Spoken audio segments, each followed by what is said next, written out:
Hi guys, this is Nimsh and welcome to another video. Today we're going to talk about Prism. I want to take you through some advanced strategies and free modes that Prism has versus Starvo, Aggro decks, and versus Mirror Match as well. So if you don't know how to play Prism, there's probably some beginner videos out there, but I think you can learn a lot watching this. I'm going to show you my deck list, and then we're going through each matchup from the key versions of the deck and how to play it. So without further ado, let's talk about the first one. Starvo. Everybody loves and hates Starvo. This is the big guy. The mode that you play here with Prism, the strategy will be auras. So Starvo is a deck where you would like to play as many auras as possible. You will use your life as a resource. You want to build up your board, and then you want to kill them with that board, potentially using heralds to finish them off. The difference is now, I feel like it might be a bit easier than it was before without Awakening and without them having as much block. Mostly because I felt like sometimes you are getting hands with Prism where you have heralds, you kind of don't have auras, you want to attack into them, and you attack with your first herald and they just say, yeah, I take it, and then they Awakening, right? A lot of Bravos were siding out Awakening, but I felt like Awakening is still something very annoying when I played versus them, especially because they tended to pitch them early. And in this matchup, you usually go to the second cycle. It's very important to mind what you pitch, which means that I knew that Awakenings are coming. So if I get my advantage at some point and we are low on life with 15 each, and if I push it a bit more and there is a 5 health difference, then there is a very good chance I will get a strong attack with Dominate. So it was very tricky. I feel like it's going to be a bit easier now. It's still a 50-50 matchup. If you're a very good Prism, then I think you have an advantage. But with good Starvo, I think it's going to be more closer to 50-50. So let's look at this list here with what sideboarding decisions I made. So you can see the sideboarding card, the cards I set out are on the right side, and the main deck is on the left hand side. So let's talk about equipment first. There is argument to play Arcanite Skull Cap instead of the Crown. So currently Arcanite Skull Cap is sided out. I do feel like both are viable. I do like both, so it depends really what you want to do. I think let's before we even talk about this, let's talk about the numbers game here. So what Starvo likes to do, Starvo likes to attack you for 11. You don't want to take Oakenold hitting you for 11, and Oakenold is 11 because they use the Starvo hero ability. Then they basically fuse the Oakenold, and that's 11 points of damage, right? So how do you block 11 points of damage? Well, the answer is you do it with Unmovable, blocking 8 plus a free block card from hand, right? That's 11. And you want to do it as many times as you can. So with Unmovables, it's pretty easy. Unmovable in Arsenal plus a card in hand, that's 11 points of damage. And then how do you gain more 11s, right? And the answer is you can do it with Soul Shield here. With Soul Shield, you block 6 plus a card from hand. So Soul Shield from Arsenal, card from hand, that's 9. And when do you find the other two? And usually the other two will be either the Gauntlet, which is 2 extra, right? So that's 11, or Arcanite Skull Cap, right? So with that combination, you can block 11 at least 5 times, because you will have 3 Unmovables plus card from hand, and then you will have 2 Soul Shields plus card from hand, plus a Gauntlet or Arcanite Skull Cap.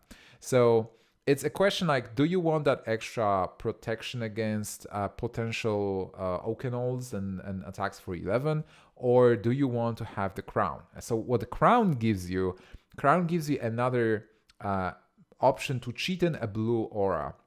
And you play, basically, as I said, Auras plan versus Starvo. You want to have a big board of auras. You want to have as many blue auras, as many yellow auras as you can. Usually when you have 3, you are getting ahead, because Starvo will be able, a good Starvo player will be destroying your auras 1 per turn if they hit the hero ability. So with hero ability, they just dominate your face with something big, and then they use the hammer to destroy an aura.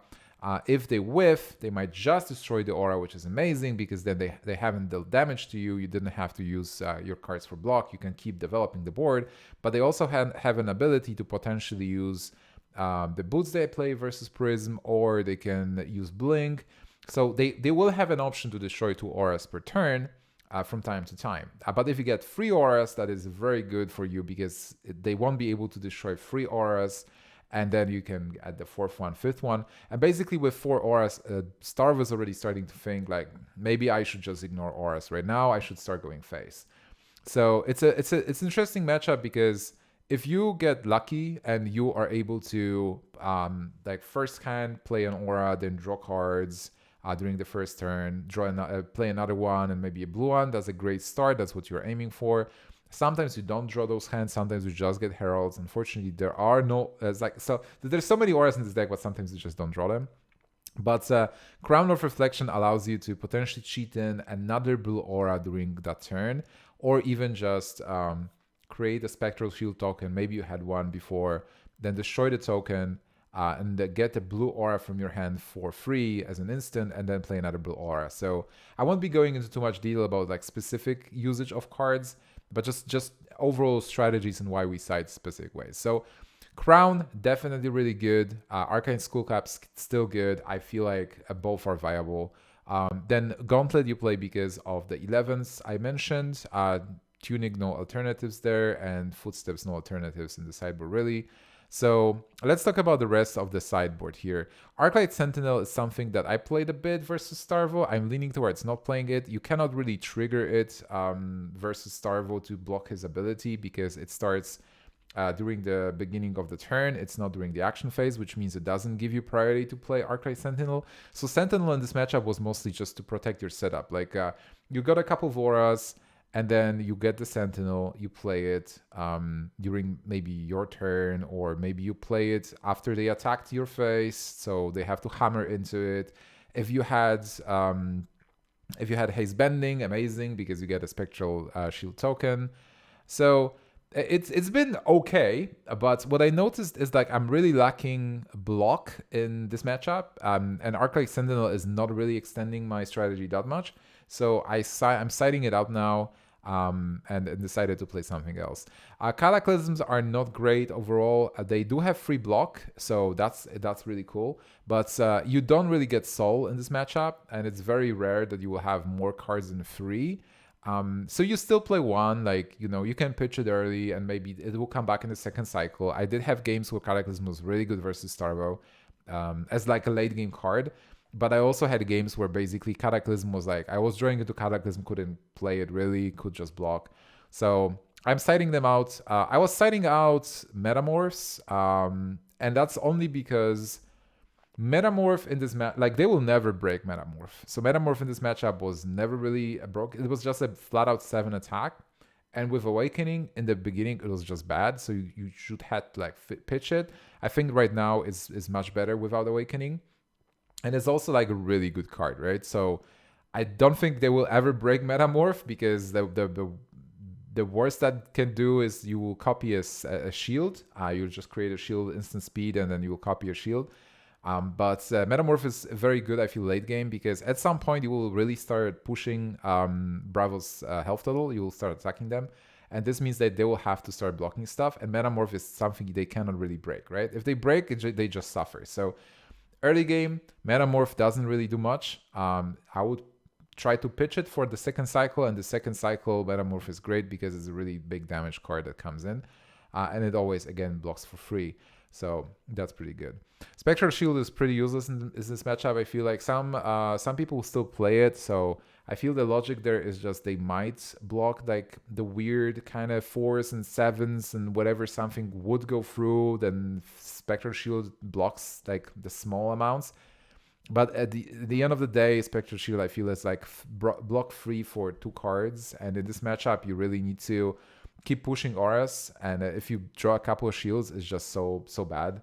Because you can't, like, if you play it, it doesn't really do much, like, on board.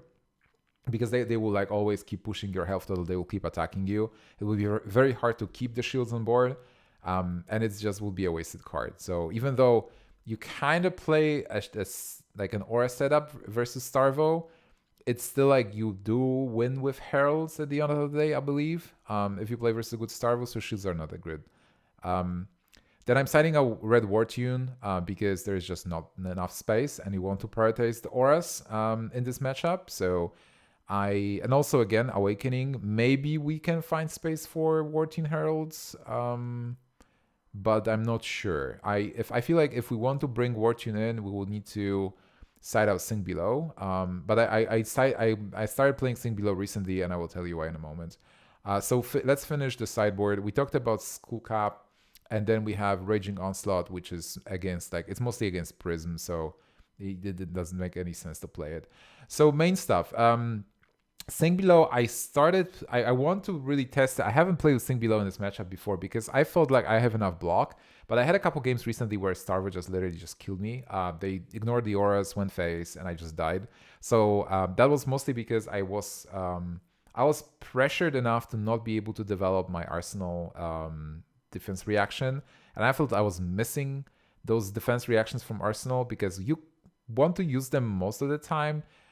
If you keep an unmovable forever for Oakenold and they just keep pressuring you with like Autumn's Touch, which is now like out, but the Evergreens and other like small attacks for 9 or 7, you will die anyway at some point. So like you want to have opportunity to use your defense reactions. And Sing Below can also help in the situations where you just draw so many auras that you cannot block at all. And I had those endgame spots where they attacked me and I was on 7 and I literally just didn't have block like at all. So Sing Below can help filter your hands in those situations. So I feel like I'm going to play it now. Unmovables, we talked about it. The rest of the matchup is just literally auras and defense.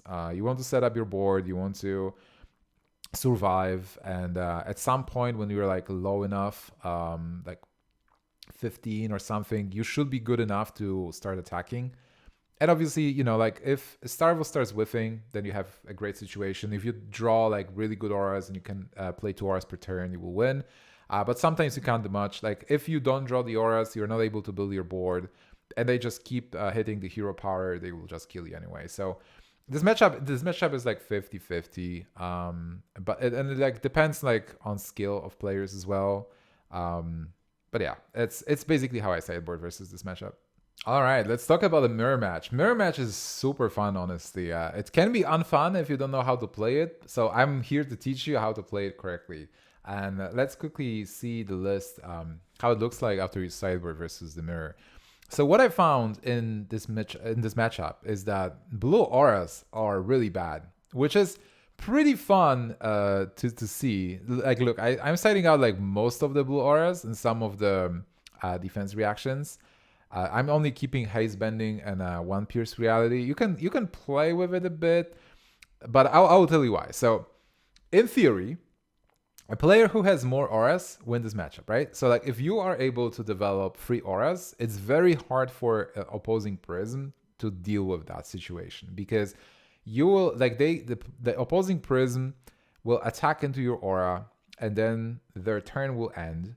Which means you can potentially sneak in like a yellow aura because like instant speed, like you can play Genesis or whatever. So it's very hard like to deal with more auras on multiple turns, which means if you have a couple of auras, you are able to keep that advantage going and kill their spectral shields because you just stack phase with your auras and the spectral shields, they die. So if you're able to develop a board in this matchup, you will win. And like it's very, but like Prism won't be able to deal with the board. But the thing is, if you're playing versus a good Prism player, no one should be able to develop the board because everyone will never pass. Like you will pass priority without attacking, and you will always have an action in your action phase. So a good player will never attack with the last attack. They will just always keep that option to destroy the opposing aura, right? Which means that it's very challenging to develop more than 2 auras in this matchup versus a good player. And one of the actual opportunities for an opponent to develop that additional like 2 auras is blue auras, because blue auras will finish your turn. They don't have go again, which means if you play Haze Bending, then your opponent can respond with Genesis at the end of your turn. And then Genesis ticks, and then during their turn, they will play like a blue aura themselves. And it's like, it can start escalating, right? So I'm not even, like, if I potentially could, like, it's very, hard to play those cards in this matchup. You can sneak in one of them with the crown. So like for example, Pierce Reality, if you want to buff your erudition, like if you're attacking, you could potentially pop the crown and get the Pierce Reality to buff the erudition to hit. But overall, you don't want to play blue auras because your turn ends, they can play an aura themselves, and it's very hard. So then if the theory is gone, like you don't win with auras really because everybody is good and they are trading, how do you win? And the answer is obviously with heralds, because you cannot really break heralds in this matchup. You have around 6 breakers, I believe. I'm personally not playing Command and Conquer because in the current meta, I felt like it wasn't that good versus Starvo. Versus Prism, I think versus Prism is fine, but people usually can flash a card from their arsenal, like play instant speed. So there are ways to play around Command and Conquer. They can literally just block it with 2 cards. So in this matchup, I do have 5 breakers, which is 2 Raging Onslaught and 3 Cataclysms.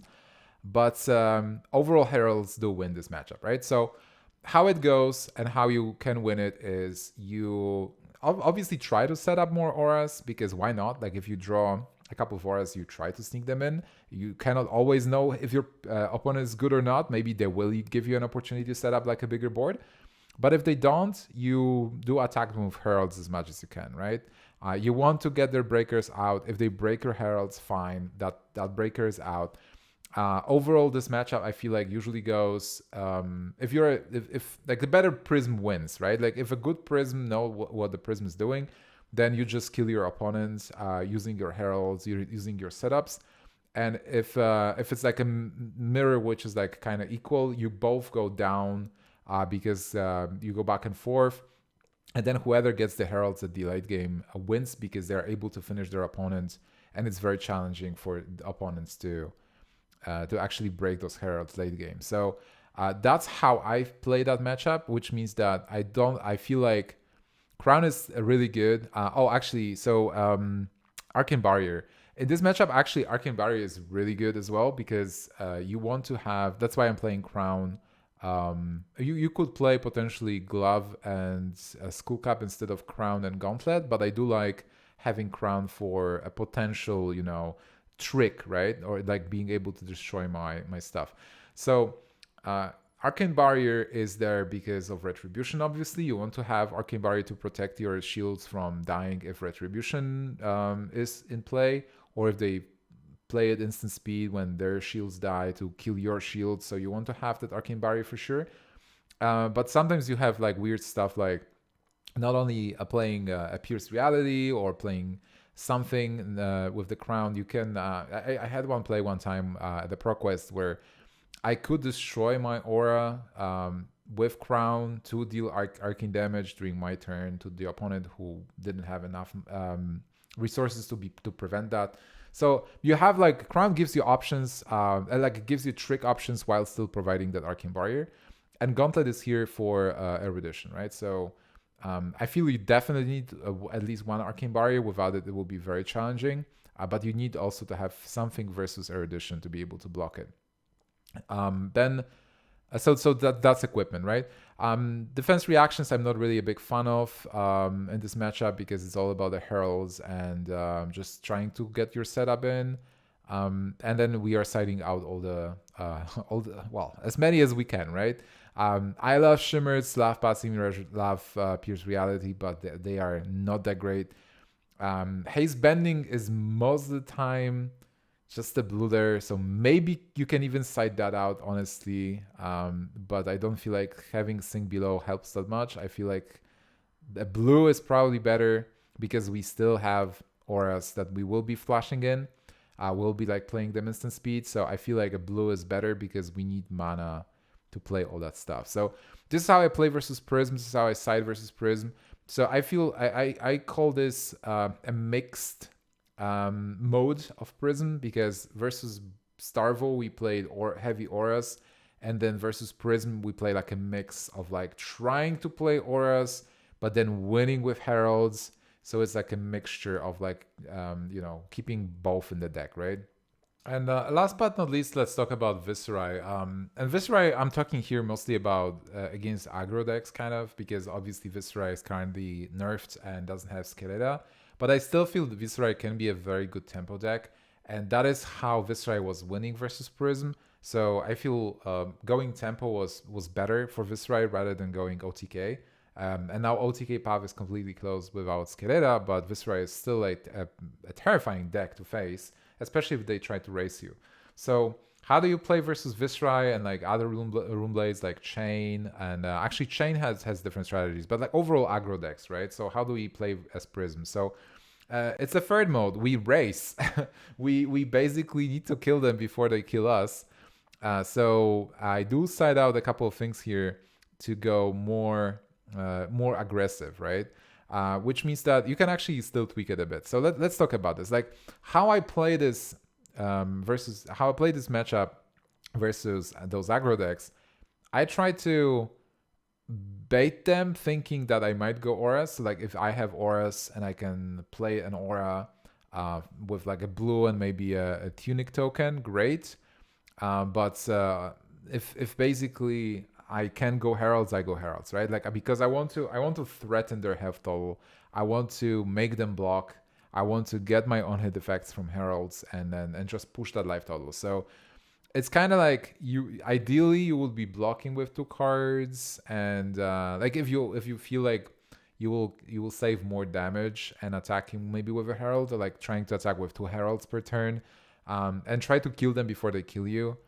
And that would be the strategy, right? So for equipment, we definitely go for Skull Cap because we're racing and its health total is important. And Glove, Nulrun will be, for Viscerai, I feel like you need it. For Chain, I feel you also need it. So versus, sorry, I clicked unmovable. So yeah, I feel like versus the Rune Blades, you want to have Arcane Barrier 1 at least, but versus the other decks that don't have arcane damage, you most likely would like to have gloves to block a bit more. So you will go with the gauntlet. So that's one. Then what else? What else you can do here? So versus Viscerai Steel, actually, I feel versus Runeblade, Arclight is interesting. So Skeleta obviously not a thing, but what you can do is like if they get greedy with Revels, you can potentially respond to Revel the Revel and Runechant with Arclight, and that will mean they cannot attack with Rosetta. I mean, they will attack with Rosetta into Arclight, but they will not pop their Runechants, which means the Runechants will go to waste. So that's pretty good. Sometimes Arclight can be interesting to make their turn pretty awkward, to basically just slam their turn in the middle. So it can work. But apart from that, you will be just attacking, right? Like you have Metamorphs, which are great, War Tunes, which are great. You might consider getting some of the yellow auras out for some block value, which would be like Raging Onslaught or something below, but maybe Raging Onslaught more because you do want to attack them. Raging Onslaught can always block for free, so you do really want to raise them. Merciful is good because you can add some additional arcane damage if you need to. So yeah, it's aggro decks are a bit challenging. I feel I was winning versus Viscerai before the nerfs with this deck. I was able to race them and actually kill them before they could kill me. I feel like they were more focused on trying to destroy the auras while I was just slamming them with heralds and winning this matchup this way. And I feel that's still a valid strategy. It's still pretty challenging versus Briar, I feel, because there's with the Mount Heroic, if they get that online, it's so hard to deal with that, especially because they can break your heralds as well much easier. Viscerai didn't have that many breaks. Katsu is a bit awkward, but I feel you can, like, it's always better versus those decks to try to raise them and kill them and disrupt them as much as possible, because like they will be able to kill your auras, right? Like they will be able to attack you a couple times. Like if they go wide, they attack you a couple times and they destroy an aura. They attack you a couple times, destroy an aura. So it's hard, right? Like that's why Prism was non-existent during the Briar kind of reign in the last season, because you could just easily just trample Prism. Prism wasn't doing much there. Chain is one that is has a different option for us. We can try to win versus Chain with like milling them, so like they run out of cards. That is a strategy, but then you need to play really defensively. You try to conserve your health total as much as possible, and then basically just wait till they are out of cards. But you can also race them, same strategy, right? Like you just keep racing them and try to kill them before they kill you. So yeah, those will be like more challenging, but that will be the strategy here.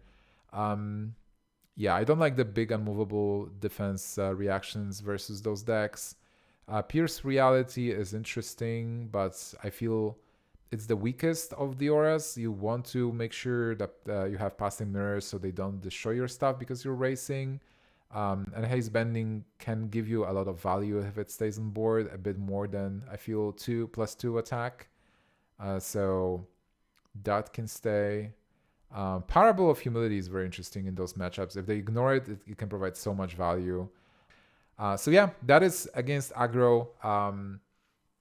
Versus Katsu versus Lexi, I do like playing Sing Belows because they have a lot of on-hit effects that deal 4 damage or plus. So I do like playing this versus those decks to also mill my hand a bit. To like refresh my hand, to change some cards that can be good for block. So I'm using that there. And I think that's mostly it. Other matchups, I haven't mentioned Oldhim. Oldhim is a very good matchup for us. With Oldhim, you play almost exactly the same setup as Starvo. You remove unmovables, I believe, because you really want to just play a lot of auras. Oldhim will have a very hard time destroying your auras. So just, and even they will have a hard time killing you as well. They will have a hard time overall. I feel like Oldhim is a really good matchup for us. And you might notice that this list right now doesn't have Arcane Barrier 3. So the best we can do is 2 with... I feel like Kano has such a hard time in this meta because it's a really good matchup for us anyway. I felt like I don't want to waste and sideboard slot for Kano, but if you feel Kano is in your local playgroup, definitely add it. For the Protor, I would not really sideboard against Kano. I feel like you won't be hitting Kanos, and even if you hit a Kano, you can still win this matchup without too much Arcane Barrier because you have shields. Is there anything else relevant that I missed? Rangers, yeah, just play Sing Belows and be aggressive. Rangers are so easy because they don't block your stuff, and then you start overwhelming them easily. Like they don't have really attacks that can block, like break heralds. Warriors don't really play here, but versus Warriors, Arclight Sentinel is really good, obviously. Versus Dorinthia, versus Bolton. So Warriors are also not a problem for you. And then is there anything else? I think that's mostly it. There is a Dash. Dash is actually not the greatest matchup because Dash can get action points. And it's like weird, right? Like I feel like being aggressive versus Dash makes sense. If it's an aggressive Dash, you can potentially just try to block everything and make them run out of cards, like fatigue them. But Dash is like a mediocre matchup. Fortunately, Dash is really bad versus Starvo, so shouldn't be too many Dash players there. And obviously, the worst matchup for us is Brute, Levaya and Reiner, unfortunately. So as you can see with different modes, you either go Auras, you either go Heralds, or kind of like a mix, right? Because some classes, they break Heralds easily. Some classes, they cannot deal with the Auras because they don't gain action points. And Brutes, they unfortunately are very good versus both strategies. They break your Heralds and they can get action points.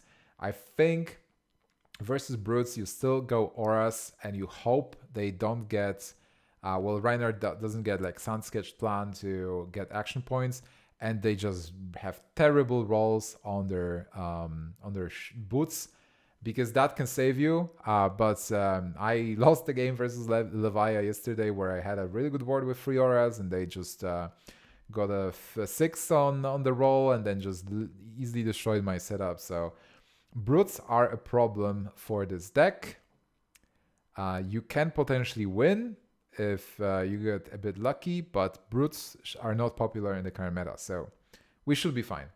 And I think that's it. Let me know in the comments what you think, and if you have any questions about any specific cards, or if you have a different strategy, because obviously people have different approaches. Game is pretty fresh. I'm still learning myself. And Prism is a very difficult deck to play, but a very, very fun and rewarding one. And I feel is really well positioned in the current meta game. So if you wanted to play Prism, play it now. And that will be it. So thank you very much for watching. See you guys in the next video.